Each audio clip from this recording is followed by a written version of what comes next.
Question number 1. ఎప్పుడు కాంగ్రెస్ భారతదేశానికి స్వంత రాజ్యాంగం కావాలని డిమాండ్ చేసింది?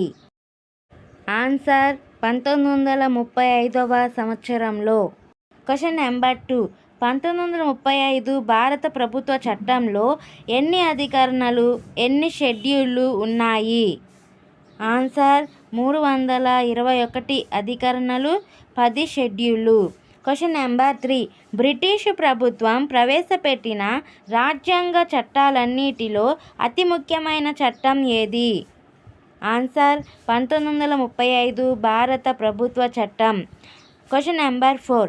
మన రాజ్యాంగంపై అధిక ప్రభావం చూపిన చట్టం ఏది?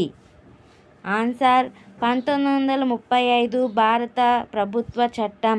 Question number 5. 1935 భారత ప్రభుత్వ చట్టం బ్రిటిషు పాలిత ప్రాంతాలతోనూ సంస్థానాలతోనూ కలిపి ఏ నూతన వ్యవస్థను ఆవిష్కరించింది? ఆన్సర్ అఖిల భారత సమైక్య. Question number 6. 1935 భారత ప్రభుత్వ చట్టం పరిపాలనా అంశాల జాబితాను ఎన్ని భాగాలుగా విభజించింది? అవి ఏవి? ఆన్సర్ 3 భాగాలుగా విభజించింది.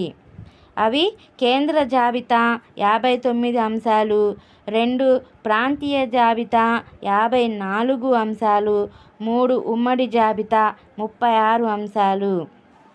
Question number 7. కేంద్ర జాబితా, ప్రాంతీయ జాబితా, ఉమ్మడి జాబితాలలో పేర్కొనబడిన వాటిపై ఎవరికి శాసనాధికారాలను ఇవ్వటం జరిగింది? ఆన్సర్ గవర్నర్ జనరల్కు. Question number 8. 1935 భారత ప్రభుత్వ చట్టం ద్వారా ఫెడరల్ న్యాయస్థానాన్ని ఎక్కడ ఏర్పాటు చేశారు?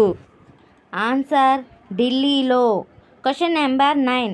ఏ చట్టం ద్వారా రాష్ట్రాలలో స్వయం పాలన ప్రతిపత్తి ప్రవేశపెట్టడం జరిగింది? ఆన్సర్ 1935 భారత ప్రభుత్వ చట్టం. Question number 10. భారత స్వాతంత్ర చట్టం 1947 ఏమని పిలుస్తారు? ఆన్సర్ మౌంట్ బాటన్ ప్రణాళిక అని కూడా పిలుస్తారు.